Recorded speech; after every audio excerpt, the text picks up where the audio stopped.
Juno sees that a marriage between Dido and Aeneas would keep the Trojan warrior away from Italy.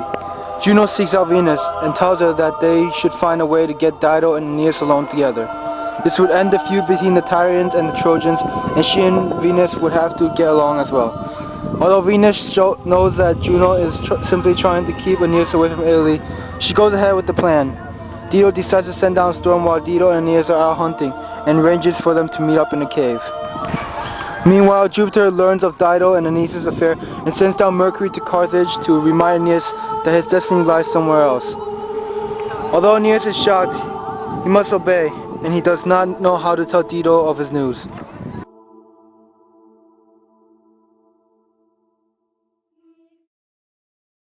My love, I leave for Italy not of my own accord, but for purpose. No, don't go! I'm sorry, my love, but I must leave you. No! Don't go! I cannot go on like this.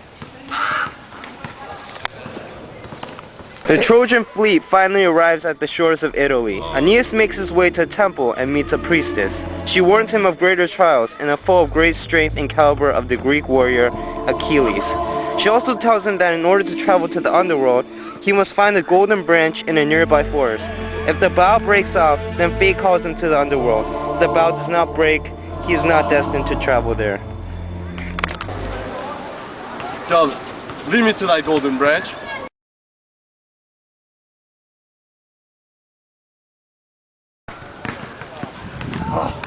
Doves, leading me to the golden branch. Whoa, this is thy golden branch.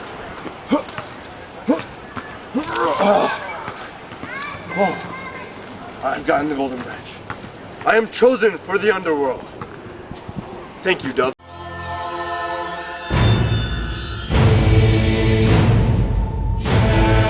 Yo, I am the chosen one for the underworld. I bring this golden branch. Hey, permission on my ferry.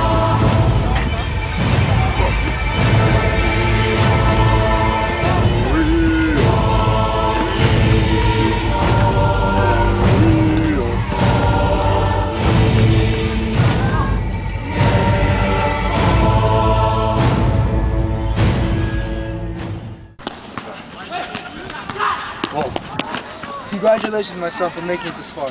However, there's little time left. I must tell you what will happen in the future. Romulus will find Rome, and Rome will enter its greatest age, where it will take over the world. Father, I now understand the significance of my journey. I will lead you away.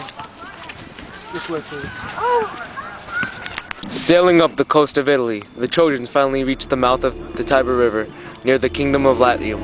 The king Latinus has a single daughter, Lavinia. It seems that the great warrior Turnus seems most fit for her hand, yet a prophecy holds that she should marry a foreigner, not a Latin.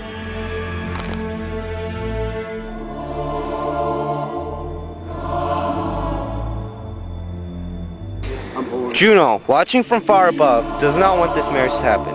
Despite knowing the inevitable prophecy of the Trojans' glory, she wants to delay the happening as much as possible.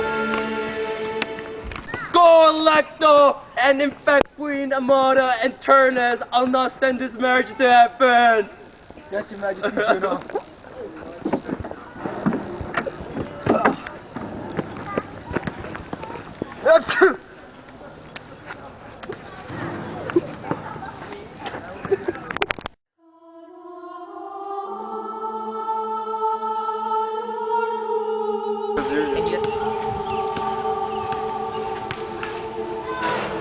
Let the marriage begin.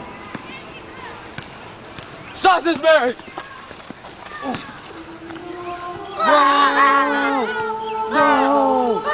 Now with the marriage delayed, the Latins and Trojans are on the brink of war. Furthermore, due to Juno's meddling, Ascanius decides to go hunting in the woods and fells a stag. Turns out the stag is the favorite pet of King Latinus' herdsman. It's time to go hunting now.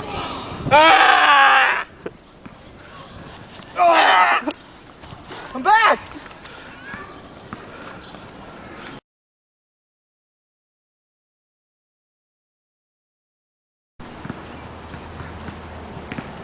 No!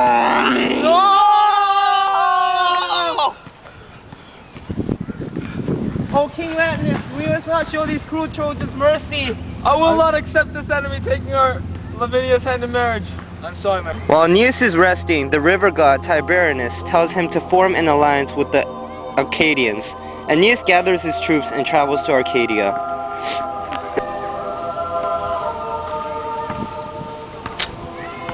O great king, I ask of you humbly in order to give us help fighting the Latins.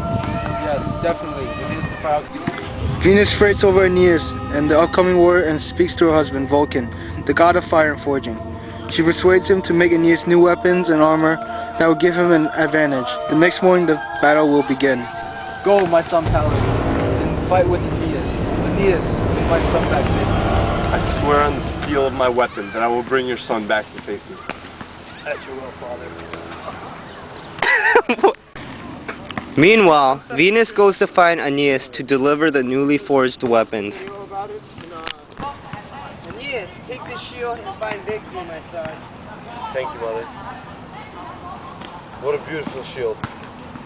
I see Romulus finding Rome and the history unfolding after the Caesars. I will not fail. Knowing that Aeneas is away and the Trojans are vulnerable, Juno informs Turnus to launch an attack.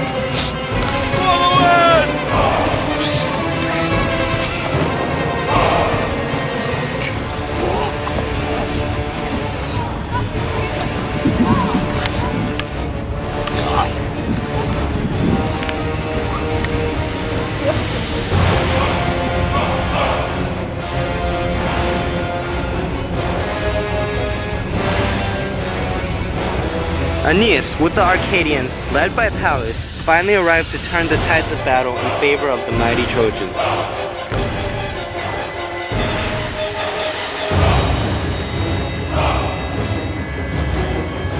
March, my men! March, Arcadians!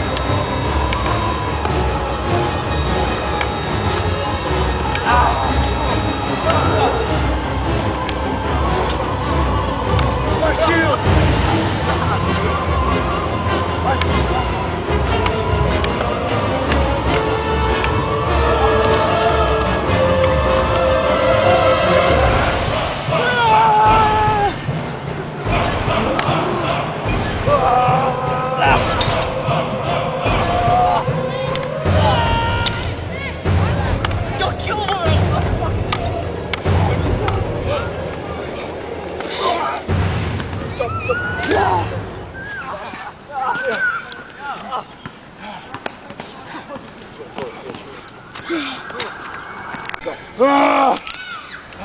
I don't need this shield.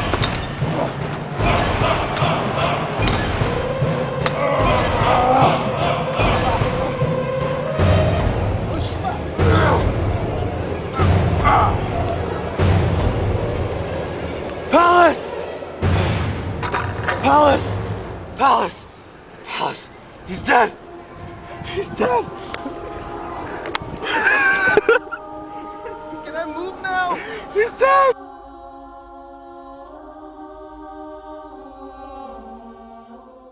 Create an illusion of Aeneas for Turnus to follow! Come here, you coward!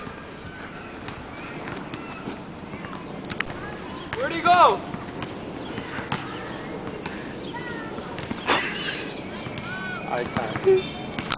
King Evander hears news of his son Pallas' death and is heartbroken. However, because his son had an honorable death, he forgives Aeneas and only wishes for the death of Turnus. Back at the battlefield, both sides agree to a 12-day truce in order to bury their dead. The Latins are in awe at Aeneas' chivalry. They desire for a final showdown between the Trojan hero Aeneas and the Latin general Turnus in order to end the quarrel over Lavinia, as well as to end the battle once and for all. I will regain glory for the Trojans, Turnus, and I'll also regain Lavinia for myself. She's mine, no!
Trojans are victorious.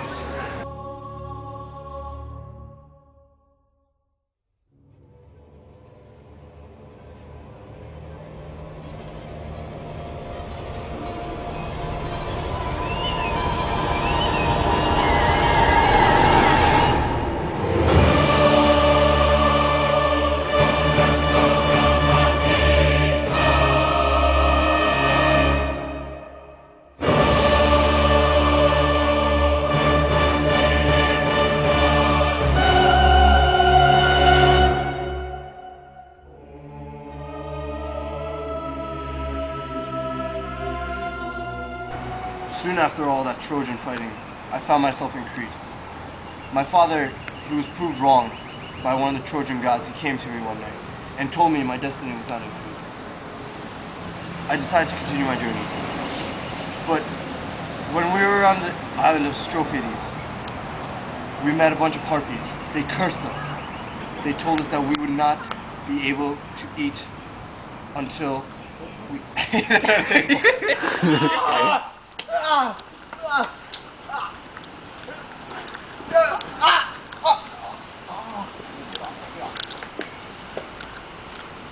Hey!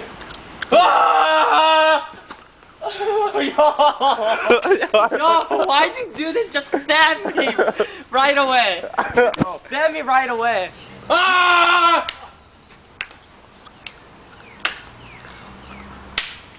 Ah! I will regain glory.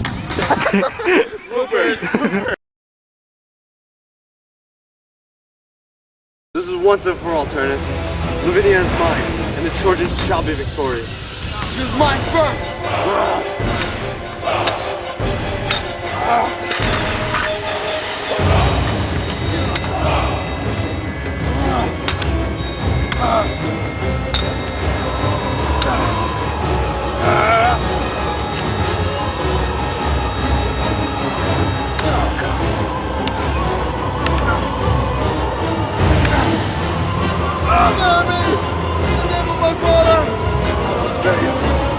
There's power.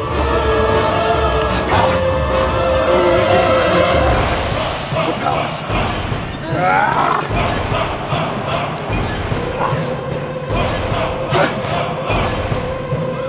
The Trojans are victorious. Turnus is dead. All hail.